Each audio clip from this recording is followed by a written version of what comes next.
आप सभी को जय हिंद जोहार। साथियों, इस वीडियो में बात करने वाले हैं जेटेड क्षेत्रीय भाषा की बड़ी खबर आपको बताने वाले हैं। क्षेत्रीय भाषा के विवाद जो है वो नहीं सुलझ पाया है। 4 मंत्री खिलाफ और 3 समर्थन में पूरा विश्लेषण करेंगे साथियों, समझिएगा।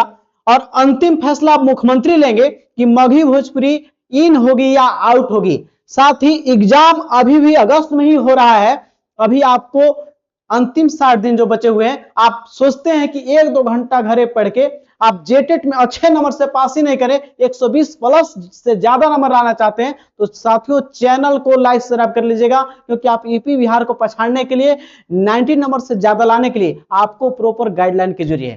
प्यारे साथियों, देखते हैं, विश्लेषण करते हैं क्या है आपका आज न्यूज, समझिए पूरा बढ़िया से। देखिए यहाँ पे जो आपका न्यूज है आपको प्रूफ के साथ दिखाएंगे क्या हुआ है कल का भाषा विवाद। देखिए 4 मंत्री जो है भोजपुरी और आपका मगही जो है आपका, जिसका मामला आप पहले से जाने कि भोजपुरी, मगही और अंगिका को परीक्षा में शामिल करने के खिलाफ हैं। और आपका 3 समर्थन में आपका है कि इसको होना चाहिए। और संयोजक बोले हिंदी को रखे सूची में। बोले कि जब मगही भोजपुरी आप नहीं रख रहे हैं तो वहां के लोग न मगही भोजपुरी की पढ़ाई होती है न वहां लोग बोलते हैं। तो संयोजक वित्त मंत्री जी बोले कि हिंदी को सेकंड पेपर में शामिल करें। तो पूरा समझते हैं पूरा क्या हुआ है कल का मामला। अब यहाँ देखिए जेटेट भाषा विवाद क्या क्या हुआ है समझे। कमेटी में शामिल करने के लिए शामिल नए सदस्य थी शिल्पी नेहा तिर्की और आपका हफीजुल हसन। इन्होंने असहमति बताया है। सुदीप सोनू और योगेंद्र विरोध पुराने स्टैंड पे। जैसे पता है आपको कि पिछला जब मामला हुआ था तो 3-2 का मामला था, उसमें 3 थे कि हाँ होना चाहिए शामिल और 2 खिलाफ में थे, आपका सुदीप सोनू और आपका योगेंद्र, ठीक है। और लेकिन इस बार जो नए 2 सदस्य आए हैं जिनका नाम है शिल्पी नेहा तिर्की और हफीजुल हसन, दोनों जो है इस मगही भोजपुरी के आउट करने में गए हैं। बोले कि इसको शामिल नहीं होना चाहिए। क्या बोले हैं बात समझिएगा। यहाँ पे देखिए हफीजुल हसन क्या बोल रहे हैं कि मगही भोजपुरी के बारे में, ये भाषा बिहार में भी शामिल नहीं है। बोले कि बिहार का भी कोई एग्जाम होता है, बीपीएससी से कोई एग्जाम, वहां पे मगही भोजपुरी को नहीं है शामिल, तो हम लोग क्यों शामिल करें इसको। यहाँ पे देखिए शिल्पी नेहा तिर्की बोली है कि राज्य में स्थानीय नीति नहीं है तो भाषा से ही हम लोग यहाँ के लोगों को अधिकार और नियंत्रण कर सकते हैं, उनके अधिकारों को देख सकते हैं, इनका बात है। और यहाँ पे देखिए किशोर बोल रहे हैं, राधा किशोर, किसी क्षेत्र के साथ अन्याय नहीं हो, सबको अवसर मिलना चाहिए। मजे हुए हैं, मंत्री हैं, इन्होंने एकदम ऐसा बात बोला है जो को सोचने के लिए विवश किए हैं और अंतिम में क्या सुझाव दिए उस पर भी बात करें। फिर आपका यहाँ पे देखिए दीपिका पांडे बोल रहे हैं कि अंगिका, भोजपुरी और मगही को शामिल करना चाहिए, हर भाषा का सम्मान मिले, इनका कहना है। दीपिका पांडे पहले ही से ही स्टैंड खड़ी की है कि हमको इसको शामिल कराना है, इनका पक्ष है शामिल कराने का, तो दोनों अभी भी पक्ष में है। और यहाँ पे देखिए सुदीप सोनू पहले ही जो बोले थे खिलाफ में थे इसके। राज्य का गठन जिन मूल भावनाओं के लिए हुआ है उसका सम्मान होना चाहिए, इसलिए आपका जो क्षेत्रीय भाषा है उसको ही लेके एग्जाम होना चाहिए। अब यहाँ पे देखिए आपका योगेंद्र साहू का बोल रहे हैं मगही, भोजपुरी, अंगिका झारखंड की मूल क्षेत्रीय भाषा नहीं है तो क्यों शामिल होगा। तो यहाँ पे देखिए ये 4 मंत्री जो है, ये 2 यहाँ, ये 2 एक इसके खिलाफ में है। अब वहां पे देख रहे हैं कि राधा किशोर, आपका दीपिका पांडे सिंह और एक संजय प्रसाद यादव, इन्होंने जो बोला है कि शामिल होना चाहिए। अब क्या होगा, अब जो मामला है मुख्यमंत्री के पास चला गया है। अब इन लोग जो भी मंत्री, उन लोग को बोला गया है कि जो भी आपका स्टैंड है वो आप 1-2 दिन में लिख के दें और उसको हम मुख्यमंत्री के पास जो है भेजेंगे। कौन संयोजक जो इस कमेटी के हैं वो बोले हैं। अब देखिए क्या होता है, किशोर, दीपिका पांडे और संजय शामिल करने के पक्ष में हैं, आपको पहले भी बता दिए हैं। तो अब क्या होगा, तो देखिए इसमें होने वाला कुछ नहीं है। अब मिला जुला के ही समझिए कि इस पर जो है क्लियर है कि एग्जाम इसी पर हो रहा है, मगही भोजपुरी नहीं शामिल होगी। मुख्यमंत्री का भी स्टैंड होगा, वो चाहते नहीं, क्योंकि जेएमएम पार्टी जो है आपका, ये आप देख रहे हैं हफीजुल हसन, ये आप देख रहे हैं योगेंद्र, आपका जेएमएम के पार्टी के, इन लोग नहीं चाहते हैं कि कोई बिहार की भाषा आवे। अब ये आपका जो है शिल्पी नेहा तिर्की भले ही कांग्रेस से है लेकिन इन्होंने अपना स्टैंड क्लियर कर दिया है। तो अब इसमें आपको क्या सवाल लगता है, तो यही सवाल इसमें है कि अब क्या होगा फैसला। तो अब मुख्यमंत्री के पास जो है सभी जो भी बात बोले हैं मंत्री लोग वो चला जाएगा सूचना मुख्यमंत्री के पास। अब क्या वो करते हैं इसमें देखिएगा। यही बात यहां पर भी है कि जेटेट मंत्री शिल्पी और हफीजुल भी भोजपुरी, मगही, अंगिका के खिलाफ, क्योंकि पहली बार ये कमेटी में शामिल हुए थे। अब जो है आज की बैठक में एक विरोध जो हुआ आपको बता दिए, और यहाँ पे देखिएगा, अब यहाँ पे एक मामला है, यहाँ पे समझिएगा क्या आप बोल रहे हैं, यहाँ पे समझिएगा। यहाँ पे जो है देखिएगा, पलामू गढ़वा में मगही भोजपुरी बोलने वाले की संख्या लाखों में, अभी जो आंकड़ा है समझिएगा, पलामू और गढ़वा में लाखों लोग मगही और भोजपुरी बोलते हैं, लेकिन नागपुरी बोलने वालों की संख्या 4000 के आसपास है। देखिए यहाँ पे नागपुरी बोलने वाले की संख्या कितना है, मात्र 4000। कक्षा 1 से 8 तक जनजातीय क्षेत्रीय भाषा के छात्रों की संख्या देखी जाए तो पलामू मगही की जो संख्या है 2,22,915 है, और गढ़वा में 1,79,024 छात्र हैं, जबकि पलामू में नागपुरी के 6,267 है और गढ़वा में 4,230 छात्र हैं। भोजपुरी के छात्रों की संख्या पलामू में बात करें तो यहाँ पे 85,624 है, गढ़वा में 6,227 है। राधा कृष्ण किशोर ने बैठक में कहा कि जब पलामू गढ़वा में नागपुरी की पढ़ाई नहीं होती है तो वहां इस विषय में एक भी शिक्षक नहीं है, तो छात्र कैसे पास, कैसे इसमें कैसे देंगे, ठीक है, परीक्षा कैसे देंगे शिक्षक। आप देखिए यहाँ पे नागपुरी बोलने के लिए संख्या कितना है, आप देखिए मुश्किल से आपका 6,000 और आपका यहाँ 4,000, आपका पलामू में 6,000, गढ़वा में 4,000, और यहाँ पे देखिए मगही का 2 लाख है। तो उनका सुझाव है कि जब यहाँ पे कुछ है ही नहीं है तो कैसे लोग एग्जाम देंगे, उसमें बोलते भी नहीं है। तो यहाँ पे इनका कहना है कि बोल रहे हैं कि लैंग्वेज 2 में जो है हिंदी को शामिल कर लिया जाए। तो यहाँ पे जो अन्य मंत्री बोले कि लैंग्वेज 1 में पहले से ही हिंदी शामिल है, हिंदी शामिल लैंग्वेज 1 में, तो लैंग्वेज 2 में कैसे शामिल करें, अन्य मंत्रियों का कहना है। अब इस सुझाव अपना दिए थे कि जब मगही भोजपुरी शामिल नहीं कीजिएगा तो हिंदी के लैंग्वेज 2 में शामिल कर दीजिए, तो अन्य मंत्री इसके भी खिलाफ चले गए हैं। तो अब ये सभी जो रिपोर्ट अपना जो सुझाव दिए हैं वित्त मंत्री और अन्य मंत्री, इसका रिपोर्ट चला जाएगा मुख्यमंत्री के पास।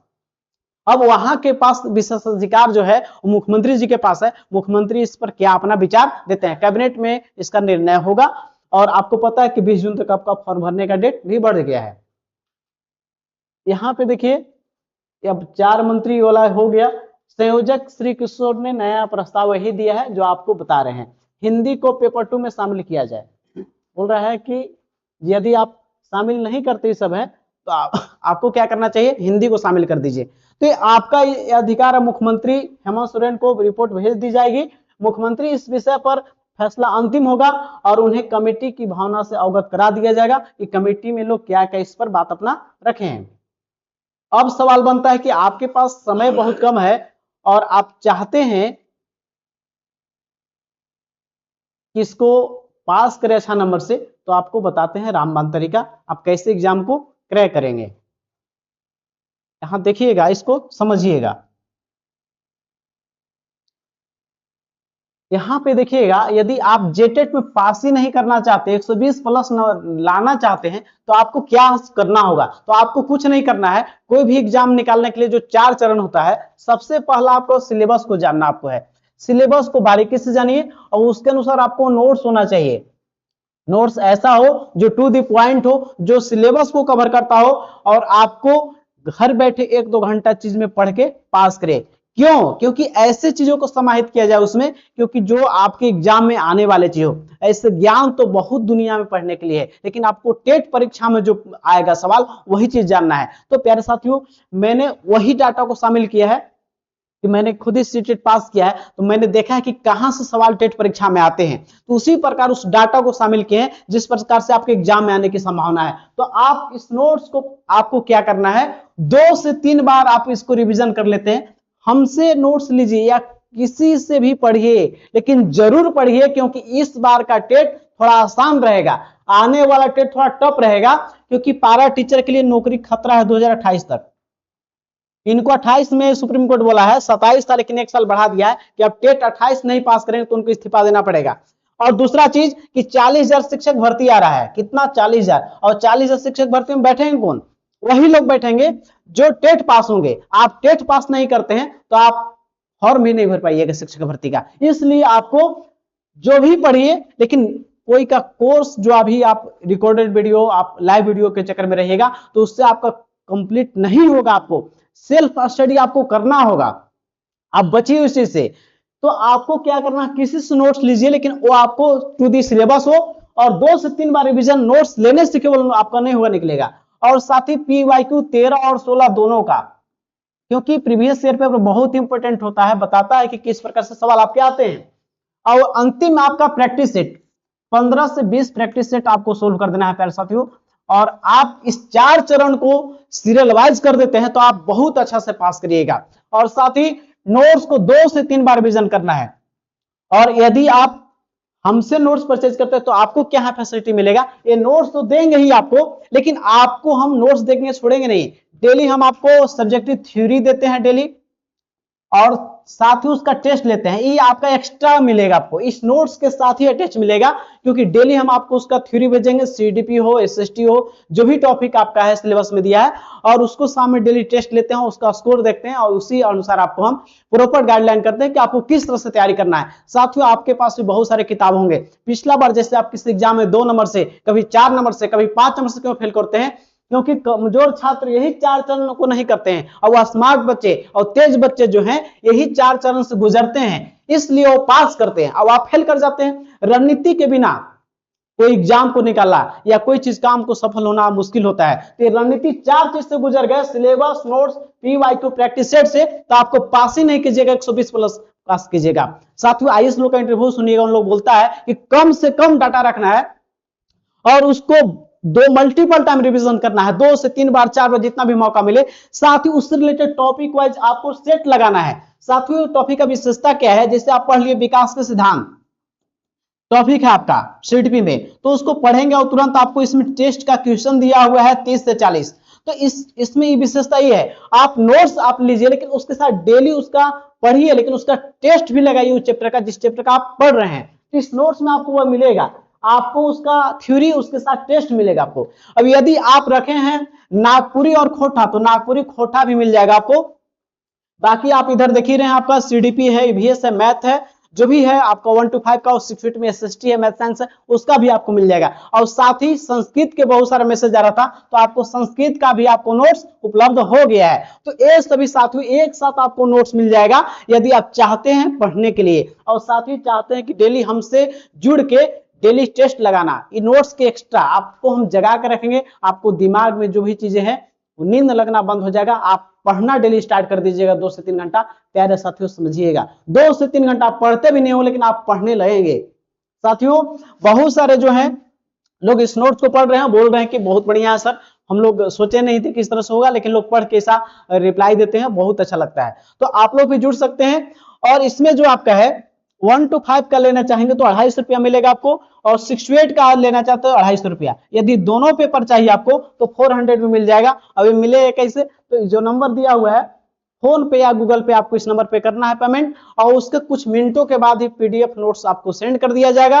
और उसके साथ मेन जो कारण है आपका, मेन जो आपका पास करने का रणनीति है, क्योंकि नोट्स तो दे देता है लोग, लेकिन उसको पढ़ें कैसे, तो हम डेली वही नोट्स को जो है पैड ग्रुप में ऐड करेंगे, और वहां पे बताएंगे डेली आपको कौन सी चीज को कैसे पढ़ना है, और उसको डेली हम देते हैं उस थ्योरी को, और उसका हम डेली टेस्ट भी लेते हैं। इसलिए आपको पास करने की जो रणनीति है, वो आप पास करने की संभावना ज्यादा है। चाहे हमसे पढ़िए या कोई इस रणनीति से गुजरता है, तो वहां आप जुड़ सकते हैं, क्योंकि इस बार टेट पास करना बहुत जरूरी है। इस बार जो फॉर्म चले गए हैं 3.5 लाख से ज्यादा फॉर्म गिर गए हैं, और 20 जून तक आपको 4 लाख से ज्यादा फॉर्म चले जाएंगे। तो टेट पास भी करेंगे 1.5 से 2 लाख, तो आपको शिक्षक भर्ती जाएगा, वहां पे कंपटीशन तगड़ा होगा। इसलिए आप जनरल में पास करके रखें, ताकि आपको वहां पे सिलेक्शन में कोई परेशानी न होगी। इसलिए आपको यहां ध्यान दीजिएगा कि आप जरूर पढ़िए, कहूं पढ़िए, लेकिन वैसे प्रॉपर गाइडलाइन पढ़िए जो उस दौर से गुजरा हो, उसको समझता हो उस एग्जाम को। प्यारे साथियों आप चाहते हैं कि पास करें, तो आप कहूं पढ़िए, लेकिन जरूर पढ़िए। इस बार का टेट बहुत महत्वपूर्ण है। प्यारे साथियों आप चाहते हैं कि मेरा वीडियो आपके पास पहले पहुंचे, तो चैनल को लाइक सब्सक्राइब कीजिएगा। आप चाहते हैं कि झारखंड का कोई इंफॉर्मेशन आपके पास बोले, टेट का या कोई वैकेंसी का, तो भी हमसे आप जुड़ सकते हैं। और साथ ही आपको यहाँ पे जेटेड की संपूर्ण क्लासेस यूट्यूब पर फ्री मिलेगी। साथ ही सीडीपी का पूरा प्लेलिस्ट आपको फ्री वहां पे उपलब्ध है। साथियों आपको इस वीडियो को देखने के लिए आप तमाम साथियों को तहे दिल से धन्यवाद। जय हिंद, जोहार। मिलते हैं नेक्स्ट वीडियो में।